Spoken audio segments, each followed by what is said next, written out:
वह प्रेम जो लड़का लड़की स्कूल में करते हैं किसी लड़के से, किसी लड़की से, वो प्रेम एक्चुअली उनका यथार्थ प्रेम नहीं है।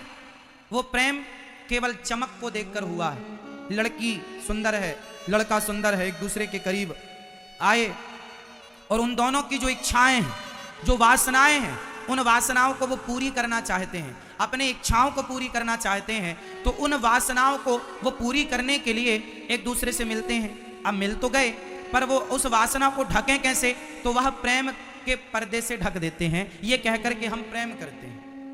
वो प्रेम के पर्दे से अपनी वासनाओं को क्या करते हैं? ढकते हैं।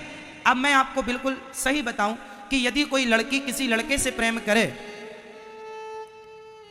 तो बताओ, क्या प्रेम ये कहता है कि तुम उस लड़के से या उस लड़की से संबंध बनाओ? आजकल के जो लड़का लड़की प्रेम करते हैं ना, वो बाकी सब बाद में पहले शारीरिक संबंध बना लेते हैं। क्यों? क्योंकि उनका प्रेम था ही नहीं, वो तो शरीर की भूख थी और वो उन्होंने मिटाई और नाम दे दिया प्रेम, ताकि लोग कहें ना कुछ। यदि प्रेम है तो समझो, जहां प्रेम है ना वहां शरीर की भूख नहीं होगी। किसी स्त्री को, किसी लड़की को किसी लड़के के शरीर की चाहत हो और किसी लड़के को किसी लड़की के शरीर की इच्छा हो, तो बताओ वहां प्रेम है? बोल दो। इसलिए हमने प्रेम की परिभाषा फर्स्ट में ही समझा दी आपको। जहां प्रेम है वहां शरीर से कोई लेना देना नहीं है, और जहां शरीर से लेना देना है वहां प्रेम नहीं है। तो आज के लड़का लड़की जो अपने माँ बाप को बताए बिना किसी लड़के से शादी कर लेते हैं, भाग जाते हैं। यदि प्रेम था तो भागे क्यों? क्योंकि प्रेम ये थोड़ी कहता तुम भाग जाओ। प्रेम तुम्हें चोर नहीं बनाता। लड़का लड़की चोरी से शादी कर लेते हैं, तो क्या प्रेम तुम्हें चोर बनाता है? क्या प्रेम की परिभाषा यही है कि तुम किसी का हाथ पकड़ के चुपके भाग जाओ?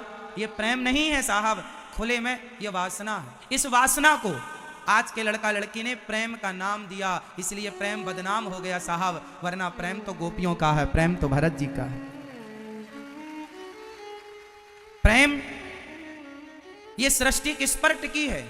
प्रेम पर। सोचो कि आपके पास आपसे प्रेम करने वाला कोई ना हो तो आप कैसे होंगे? आप जी ही नहीं सकते बिना प्रेम के। बोलो, एक बात बताएं, छोटा सा बच्चा जो 2 महीने का होता है ना, वो भी प्रेम को फील करता है। बोलो हाँ या ना? महसूस करता है। आप उसे ना प्यार से पुचकारिए, हंसेगा, आपको देखेगा टुकुर टुकुर, और जरा डांट दीजिए ना, वो रोने लग जाएगा। मतलब वो जरा सा 2 महीने का है, वो भी जान रहा है कि प्रेम क्या है और डांट डपट क्या होती है। हाँ या ना? सोचो कि वो 2 महीने का बच्चा प्रेम समझता है और यह कॉलेज पढ़ने वाले लड़का लड़की प्रेम की परिभाषा ना जान पाए। कहते हैं हम प्यार करते हैं। प्रेम करते ना तो अपनी माँ का दिल ना दुखाते कभी। प्रेम करते तो अपने पिता के छाती पर खंजर ना मारते कभी। उसके विश्वास को तोड़ते नहीं कभी तुम, यदि प्रेम करते तो। इसलिए हमारे शास्त्रों को गलत ढंग से लोगों ने समझा, गलत ढंग से व्याख्या समझी, अपने हिसाब से अर्थ लगा लिए, अपने स्वार्थ के लिए अर्थ लगा लिए। प्रेम तो मीरा का है। प्रेम तो रैदास, रसखान, सूरदास, कबीरदास जी का है। प्रेम तो ऐसा है कि रैदास जी के कठौता में गंगा प्रकट हो जाती है और तब से कहावत चालू हो जाती है कि मन चंगा तो कठौती में गंगा। प्रेम में इतनी ताकत है कि तुम्हारे चमड़े के कठौता में गंगा प्रकट हो जाती है। प्रेम में इतनी ताकत है कि वो भगवान जगत का पालनहार तुम्हारे घर आकर तुम्हारी जूठी बेर खाता है। प्रेम में इतनी ताकत है कि जगत का पालनहार तुम्हारे घर आकर तुम्हारे छिलकों का भोग लगाता है। ये प्रेम है, ये प्रेम है। और आज जो हो रहा है, लड़का लड़की कर रहे हैं कॉलेज स्कूलों में एक दूसरे से, वो प्रेम नहीं है, सिर्फ वासना। समझाओ अपनी बेटियों को, प्रेम की परिभाषा ही समझा देना। कुछ ना समझा पाओ तो समझाओ अपने बेटों को, प्रेम की परिभाषा ही समझा दो, और कुछ ना समझा पाओ तो। प्रेम क्या है? इसलिए भगवान कहते हैं राम ही केवल प्रेम प्यारा, जान ले जो जान निहारा, मिलहि न रघुपति बिनु अनुरागा, किए जोग जप ज्ञान विरागा। मोहन प्रेम बिना नहीं मिलते, चाहे कर लो कोटि उपाय। भगवान को पाना है तो प्रेम करिए। और प्रेम किसे कहते हैं? निस्वार्थ को प्रेम कहते। हमने व्याख्या कर दी प्रेम की। इसलिए आज एक लड़की ने एक लड़के से दोस्ती की, प्यार हो गया, एक लड़की एक लड़के को प्यार हुआ, दोनों एक साथ रहने लग गए, दोनों रिलेशन में रहने लग गए। एक दिन लड़की ने लड़के से कहा चलो अपन शादी कर लेते हैं। समाज में जो हो रहा है वो मैं एक दास्तां रख रहा हूं आपके सामने, सच्ची घटना। मैया, ओ मेरी माँ, किसे देख रही हो? उठ उठ के सुनो मेरी माँ, सुनो। एक लड़का लड़की प्यार करते हैं एक दूसरे से, दोनों साथ में रहने लग जाते हैं और दोनों रहते हैं। एक दिन लड़की ने लड़के से कहा, जिससे प्यार करती थी उससे कहा चलो अपन शादी कर लेते हैं। लड़के ने कहा क्या कह रही हो, शादी क्यों करें हम, हमारे माता पिता ने शादी कहीं और लगा रखी है हमारी। उस लड़की ने कहा हम तुमसे प्यार करते हैं, क्या तुम हमसे प्यार नहीं करते? हाँ हाँ किया प्यार, पर प्यार जो किया उस प्यार का मूल्य चुका दिया, इतने साथ तुम्हारे संग रहे, तुम्हारी इच्छाएं पूरी कर दी, और क्या, खत्म प्यार। अरे हमने प्यार किया है तुमसे। हाँ, शादी करना चाहते हैं तुमसे। उस लड़की ने जब जिद की कि हम तुमसे प्यार करना चाहते, प्यार किए हैं, शादी करेंगे तुमसे, तुम्हारे सिवा थोड़ी किसी से शादी करेंगे। उस लड़के ने कहा नहीं, अभी तो अपन बच्चे हैं, शादी तो तुम अपनी मर्जी से करना, हम अपनी मर्जी से, वो तो अभी मिल लिए, नहीं नहीं हम तुमसे शादी करेंगे। लड़की ने जिद किया, शादी का दबाव बनाया, तो लड़के ने उस लड़की को मारकर उसके शरीर के टुकड़े टुकड़े करके फेंक दिए। ये प्यार है आज के युग का।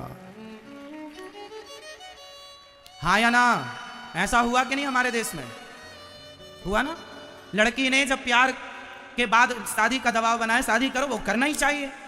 इसलिए कहता हूं शादी के पहले किसी मर्द को, किसी पुरुष को, किसी स्त्री को टच करना अपराध है। हमारी सनातन संस्कृति, हमारे ऋषि मुनि, हमारे बाप दादे बुजुर्गों ने जो नियम बनाया, इसलिए बनाया कि कल को तुम्हारे टुकड़े टुकड़े ना हो जाएं, इसलिए बनाए थे ये नियम। लेकिन आज की औलाद इन नियमों को फॉलो नहीं करती तो टुकड़े टुकड़े हो रहे हैं, मनमानी चल रही है।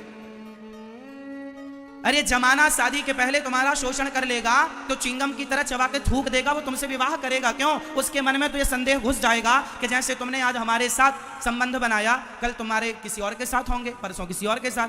जो शादी के पहले कोई लड़की किसी के साथ संबंध बनाए ना, उस लड़की का, उस लड़के का कोई भरोसा नहीं किसके अब और कितने होंगे। वहीं सामने वाले का विश्वास खत्म हो जाता है आप पर। लड़कियां ये बात समझती नहीं, सारी जिंदगी के लिए तुम्हारी जिंदगी बर्बाद होनी है। इसलिए हाथ जोड़ के कहता हूं तुम्हारा भाई होने के नाते कि कभी भी अपने शरीर को किसी को टच मत करने दिया करो। अरे सबसे कीमती हमारा चरित्र होता है, हमारा कैरेक्टर होता है। धन चला गया तो वापस आ जाएगा, पर चरित्र चला गया तो वापस नहीं आएगा। इसलिए चरित्र को बचाओ।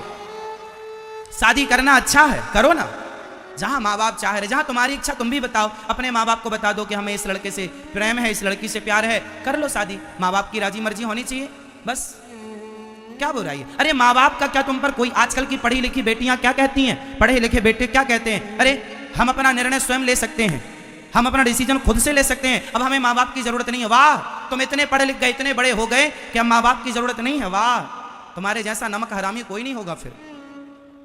क्यों?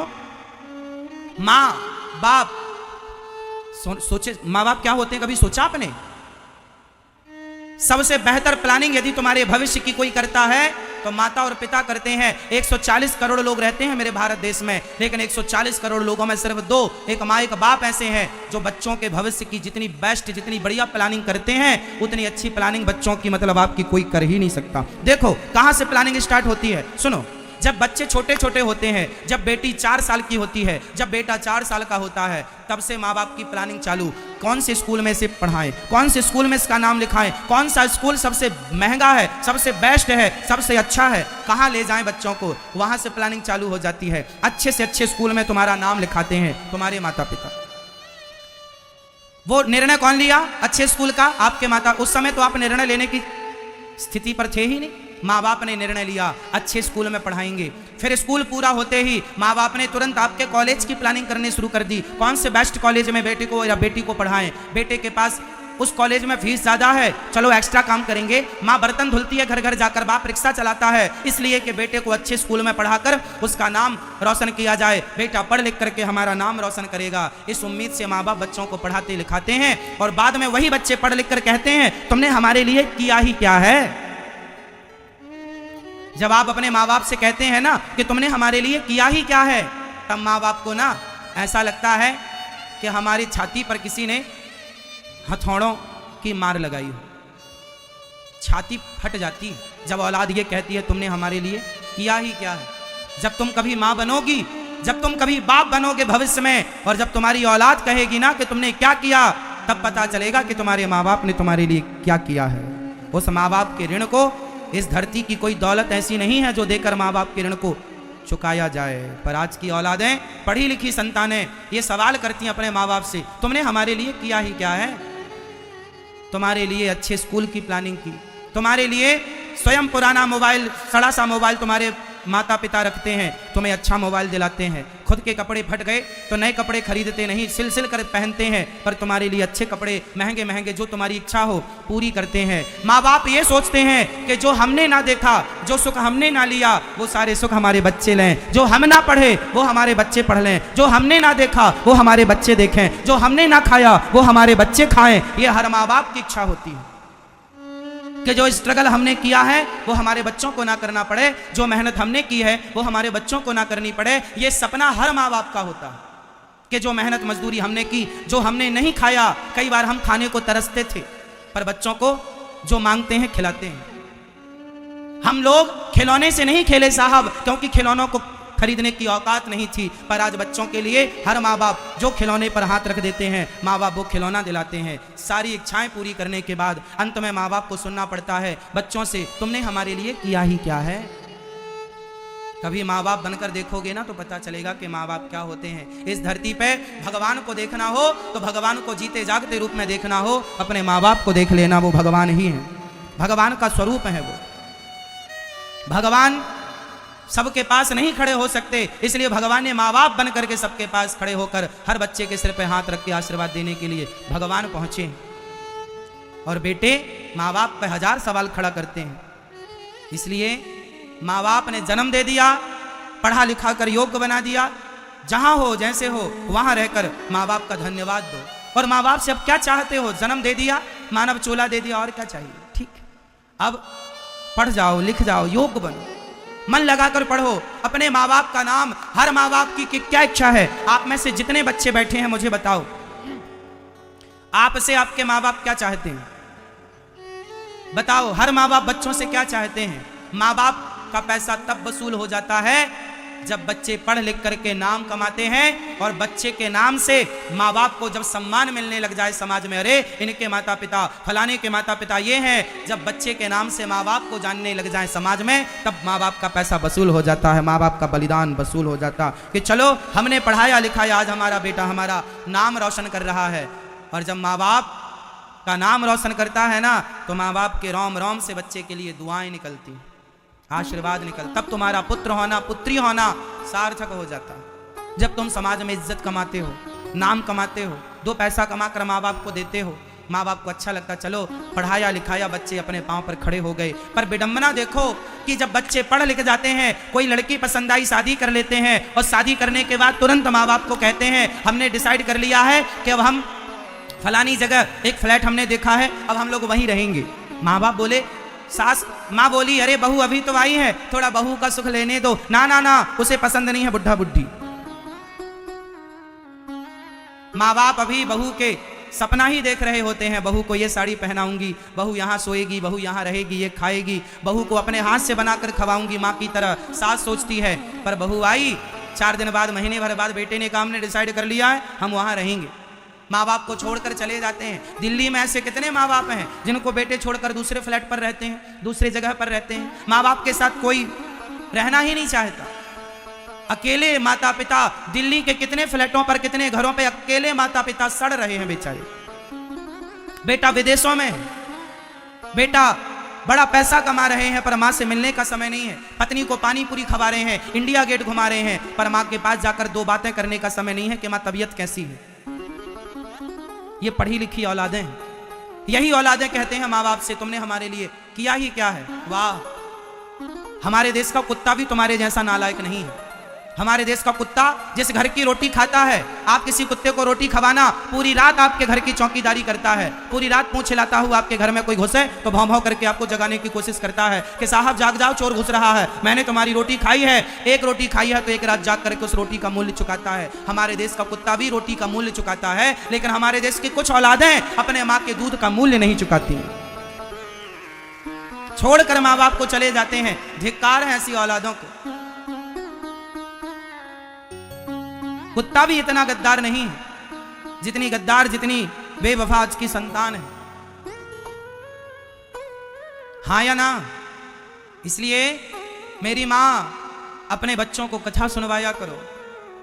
अपने बच्चों को यदि सही रास्ते पर ले जाना चाहते हो, बच्चों का भविष्य पीएचडी करने से नहीं, बच्चों का भविष्य अच्छे स्कूल अच्छे कॉलेज में पढ़ने से नहीं, बच्चों का भविष्य अच्छे संस्कार देने से बनेगा। स्कूलों में शिक्षा है, संस्कार नहीं है। कॉलेजों में शिक्षा है, संस्कार नहीं। पीएचडी करो, पढ़ो लिखो, खूब योग्य बनो, पर संस्कार हो तब तो आपकी पढ़ाई पढ़ाई है। वरना ऐसी पढ़ाई का क्या करेंगे जहां बेटा अपनी माँ से कहे तुमने क्या किया हमारे लिए। जहां माँ के एहसान बेटा भूल गया हो तो दुनिया के एहसान क्या याद रखेगा और भगवान के एहसान क्या याद रखेगा। शिक्षा तो है साहब, संस्कार नहीं। इसलिए बच्चों को क्या देना जरूरी है? जोर से। तो आप कितने माँ बाप बच्चों को संस्कार देना चाहते हैं?